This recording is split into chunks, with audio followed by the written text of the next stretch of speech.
Next up, we have Professor Robert Polito, who has traveled here from New York to be with us today.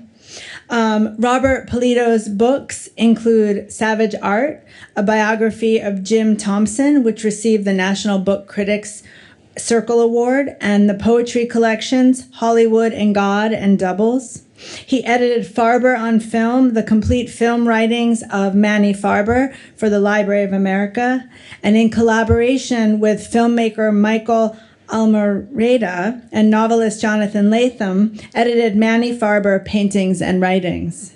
His writing is anthologized in Best American Essays, Best American Poetry, and Best American Film Writing. The founding director of the New School Graduate Writing Program and the Riggio Honors Program, Writing and Democracy. He served as president of the Poetry Foundation from 2013 to 2015, and his current projects include a book about Bob Dylan. So let me read his quote here, which isn't fair because it's not all here, is it, Robert? But I'm going to read what we have. Okay, it wouldn't fit on the slides, but I'm going to read what's here. What Dylan means to me. One feels lucky as well as grateful over the years to have shared passage on this fragile earth with so many astonishing, devastating artists and writers, and then he names them all, which we don't have here. But for me, Bob Dylan always heads up this infinitely reshuffling internal pantheon. Thank you. Can't wait to hear your words.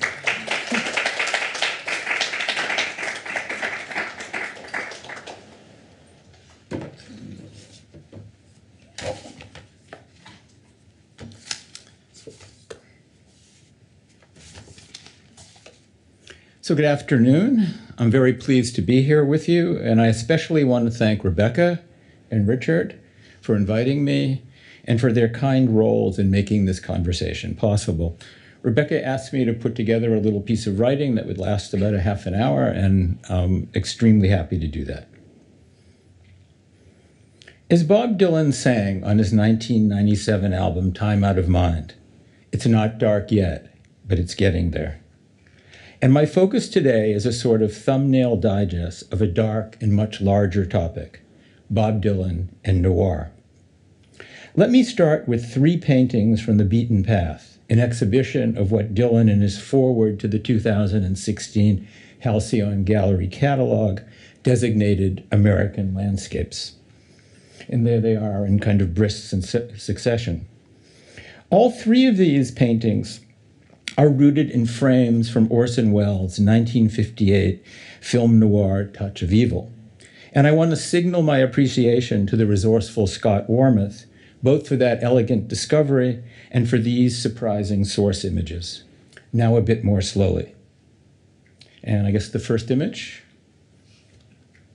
This is a painting called Oil Rigger's Shack with the Touch of Evil frame below.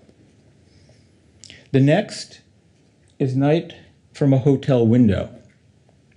And note that contra his film source, Dylan transforms the original advertisement for steaks into a word that almost but not quite approximates noir.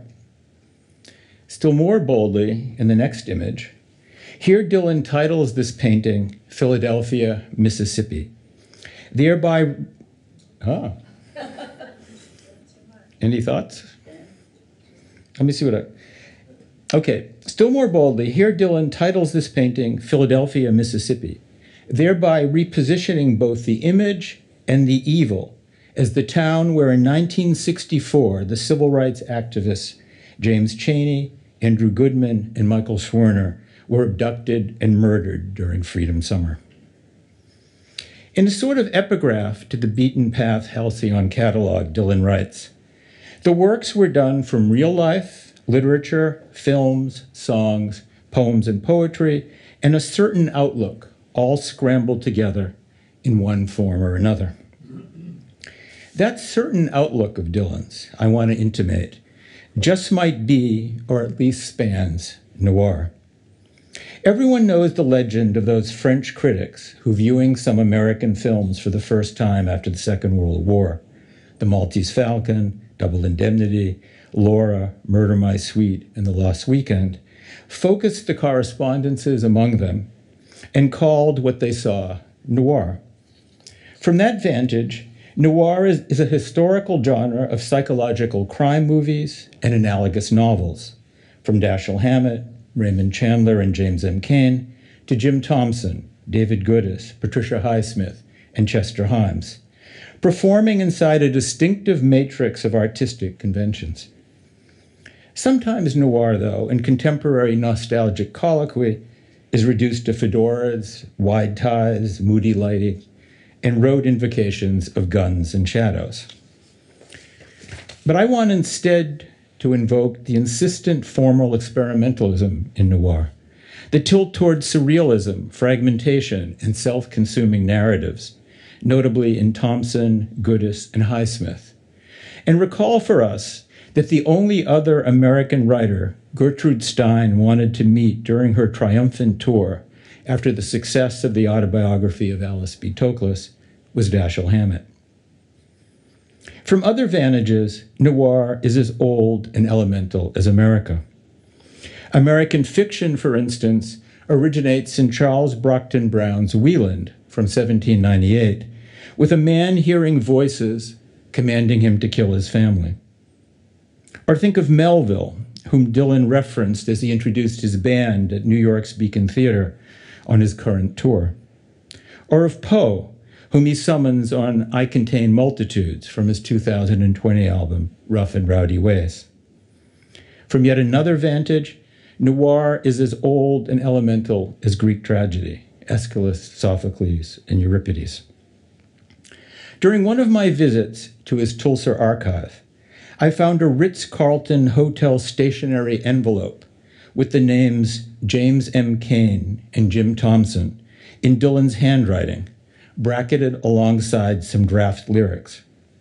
And noir courses through his outlook and language at least as far back as Highway 61 Revisited from 1965.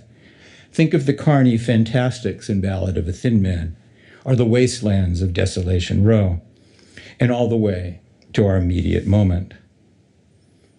For those 3 concerts at the Beacon Theater, the weekend prior to this past Thanksgiving, details in his simple stage set for the Rough and Rowdy Ways tour, red curtains, crepuscular lighting, and a chiaroscuro floor, appeared specifically intended to conjure up the Red Room, Black Lodge of David Lynch's Twin Peaks. Here are some shots of Dylan's stage set. Here is Lynch's Black Lodge. The Black Lodge Red Room entered Twin Peaks, as you'll remember, via a dream of Agent Dale Cooper, as Cooper talks here with Deputy Tommy Talk Hill. Hawk, Cooper, you may be fearless in this world, but there are other worlds, worlds beyond life and death, worlds beyond scientific reality. Cooper, tell me more. Hawk, my people believe that the White Lodge is a place where the spirits that rule man and nature reside. There is also a legend of a place called the Black Lodge, the shadow self of the White Lodge. Legend says that every spirit must pass through there on the way to perfection. There you will meet your own shadow self. My people call it the dweller on the threshold. Cooper, dweller on the threshold? Hawk, but it is said that if you confront the Black Lodge with imperfect courage, it will utterly annihilate your soul. For the finale of Twin Peaks, the Black Lodge Red Room evolved into the waiting room, as though that spot materialized an extra-dimensional space for the transition between life and death. In his Red Room at the Beacon, the 8 gorgeous, devastating, Rough and Rowdy Ways songs Dylan performed that night also sounded as if they radiated from a twilight realm. As Dylan's lyrics quoted the Egyptian Book of the Dead, referred to fleet-footed guides from the underworld, spoke of having already outlived my life by far, or when he sang, I can't remember when I was born, and I forgot when I died. His half-light Beacon stage, in turn, might only be the color version of another noir-inflected night spot for still more of his shadow selves, Shadow Kingdom, the black and white concert film he released this past July of him covering his own early songs. Ostensibly set in the hypothetical Bon Bon Club in Marseille, Shadow Kingdom, where the time on the stop clock is always 10:12, all but literalize the shades of his title. And here are some stills. 5 of his old songs that Dylan performed at the Beacon overlapped with Shadow Kingdom. When I paint my masterpiece, most likely you go your way and I'll go mine. I'll be your baby tonight, to be alone with you and watching the river flow. Moreover, To Be Alone With You, hitherto a throwaway country love tune from Nashville Skyline, was almost totally rewritten, reemerging now as a sly murder ballad reminiscent of Jim Thompson's slippery psychopathic killers. I'm collecting my thoughts in a pattern, moving from place to place, stepping out into the dark night, stepping out into space. What happened to me, darling? What was it you saw? Did I kill somebody? Did I escape the law? Got my heart in my mouth, my eyes are still blue. My mortal bliss is to be alone with you. My mortal bliss is to be alone with you. So if we could move to the next images. As likely as not, Dylan named Shadow Kingdom after a story of mass deceptions and multiple identities by Robert E. Howard, notably the creator of Conan the Barbarian, and published in the August 1929 issue of Weird Tales. The earliest of Howard's cull fictions, The Shadow Kingdom originates in the Thurian Age in Volusia, a nation ruled from the shadows by a race of pre-human serpent men. As Howard moves in and out of Cull's consciousness, in mass, the final chapter of The Shadow Kingdom. No, that was no dream, that monstrous interlude. As Cull sat upon his throne in the hall of society and gazed upon the courtiers, the ladies, the lords, the statesmen, he seemed to see their faces as things of illusion, things unreal, existent only as shadows and mockeries of substance. And what mused Cull were the realities of life: ambition, power, pride, the friendship of man, the love of woman, battle, plunder, what?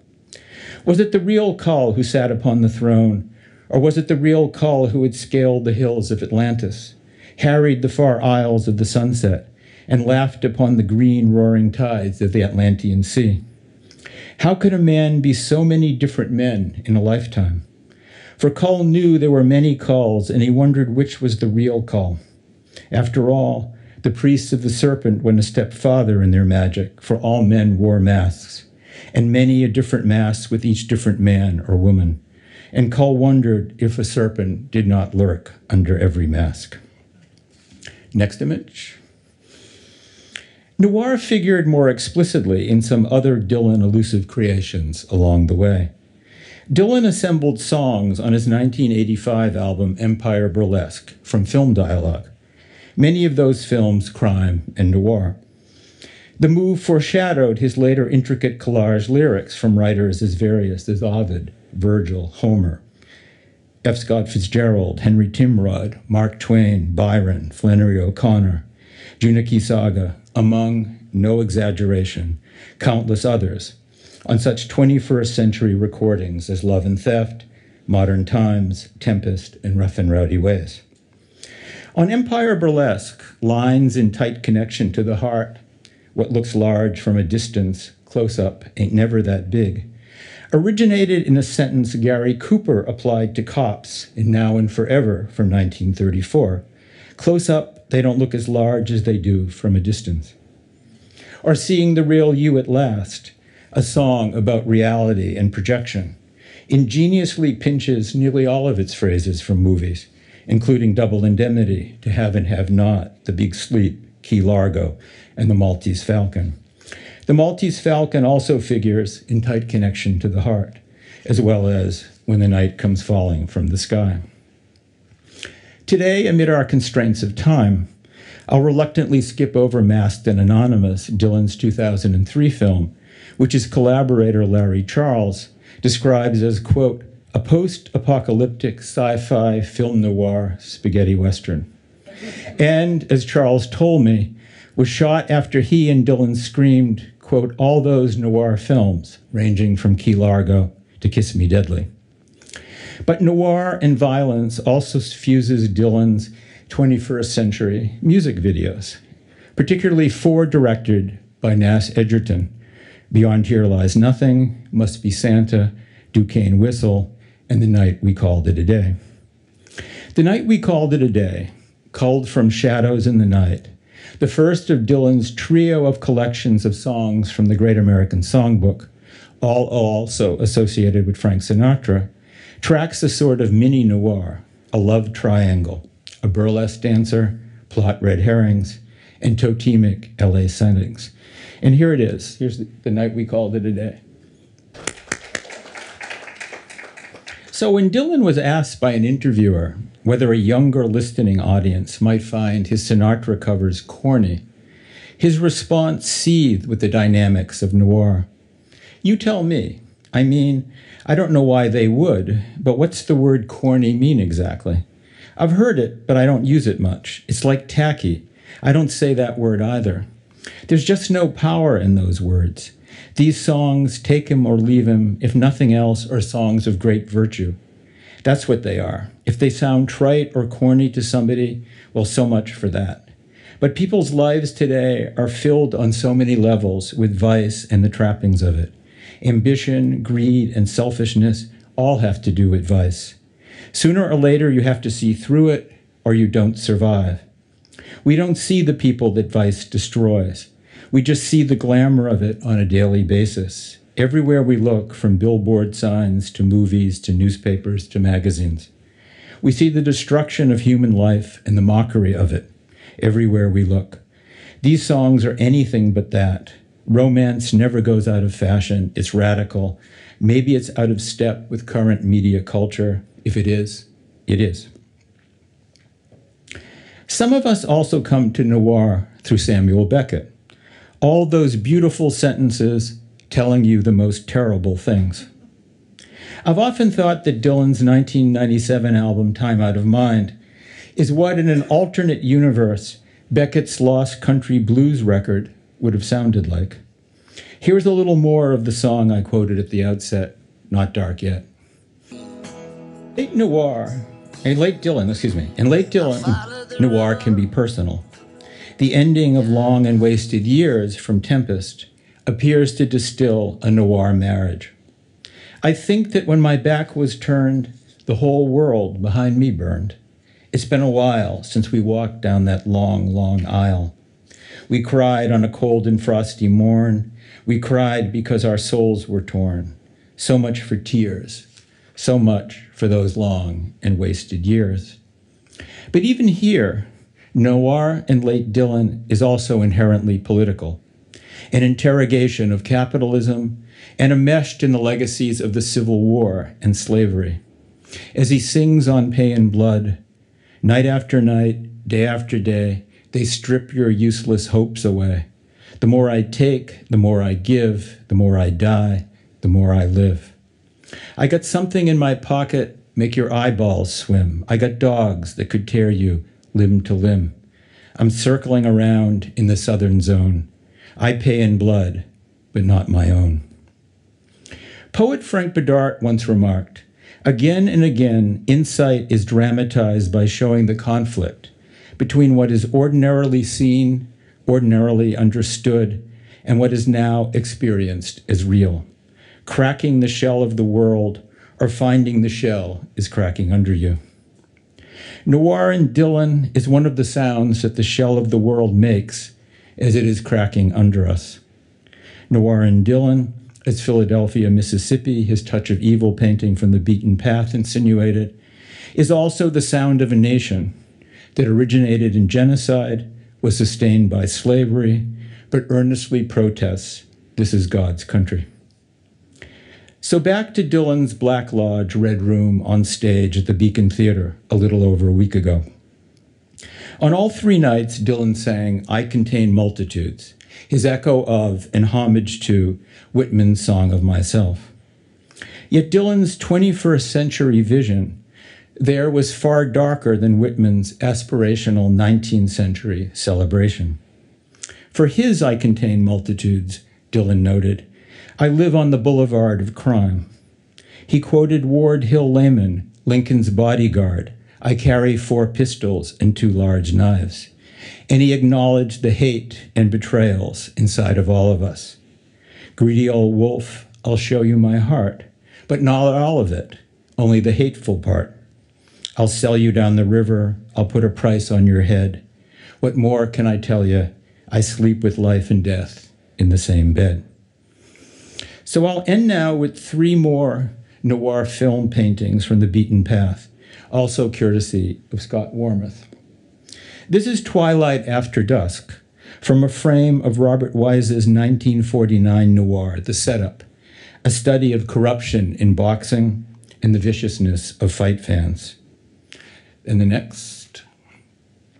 This Dylan calls Sugar Torch, from a frame of Samuel Fuller's 1959 noir, The Crimson Kimono, a probing of race and interracial marriage. Sugar Torch is the murdered stripper in Fuller's film. And the next. And this is Del Rio, from a frame of Anthony Mann's 1949 noir Border Incident, an account of gang exploitation of Mexican immigrants along the California border. Dylan's visual sources here might have roots in films from over 60 or 70 years ago. But what he once said of his music is also faithful to these paintings. My music, he said, is always speaking to times that are recent. Thank you.